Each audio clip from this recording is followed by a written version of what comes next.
Hello everyone, welcome to Brain Boolean. In this video, we will be talking about polyfill in JavaScript. So what is polyfill? Polyfill is a piece of code that we write that allows us to use new features in older versions of browsers that don't support them. For example, ES6 brought many features such as map, filter, includes array methods, which are not fully supported on many browsers such as older versions of Internet Explorer. To make sure the code we write works seamlessly on all the platforms, we can create polyfills. Let's learn this with an example by writing polyfill for includes method that we have on array. So let me open an editor. Before writing polyfill for this, let's first have a look at the default implementation that we have in ECMAScript 6. We declare an array.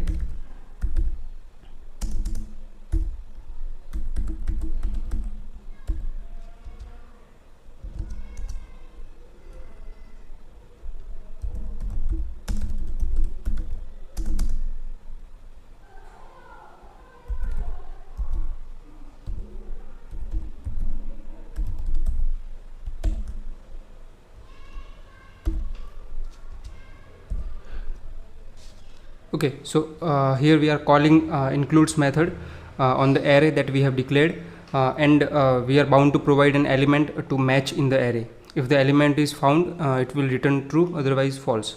So in this case, 3 is already there in this array, it will return true. And if we provide anything other than the elements that we have in the array, for example 7 or 8, it will return false. So this is the default implementation, and now let's write the polyfill for this.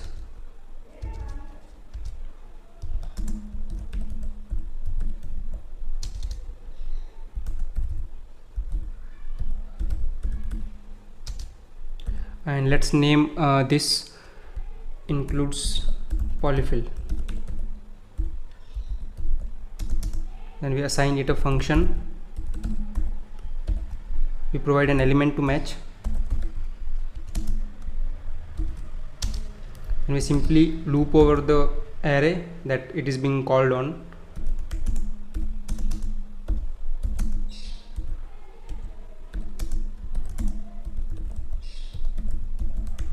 This basically refers to the array that it is being called on.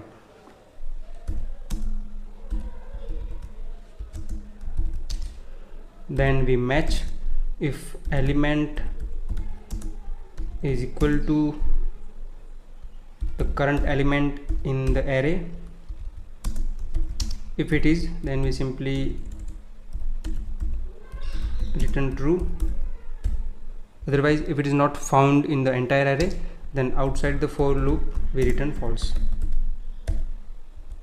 Okay, so this is the polyfill for includes. Let's take one more example. This time we will write polyfill for map method. So let's first have a look at the default implementation for that as well.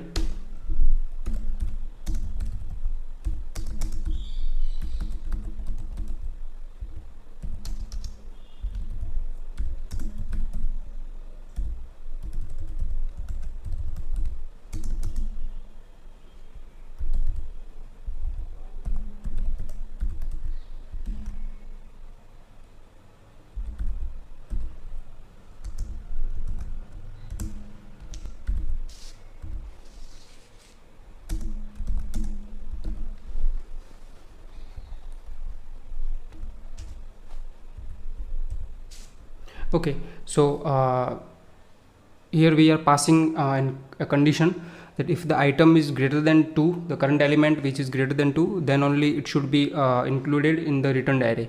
So if we talk about the array that we have declared, only 3, 4 and 5, the last 3 elements will be included in the returned array. Let's write the polyfill for this also.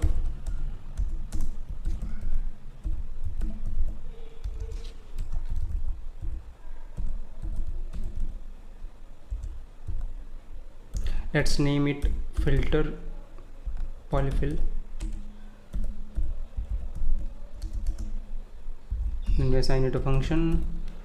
We pass a callback function which will be the condition to check if the element that is currently we are traversing on it should be included or not.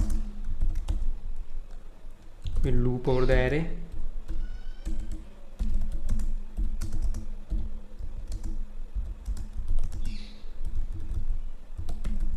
The current array dot length I plus plus. Okay. And since the filter method basically returns an array, so we need to declare an array first. Array to return, and then we will return this array.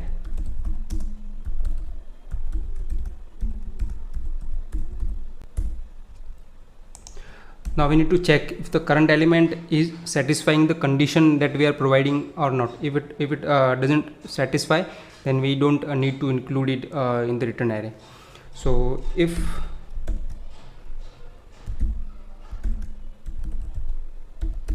here we are passing the current element to the callback function. So if the result of this callback function is true, for example, if this will be true, then only we need to include that element into the array that we are going to return.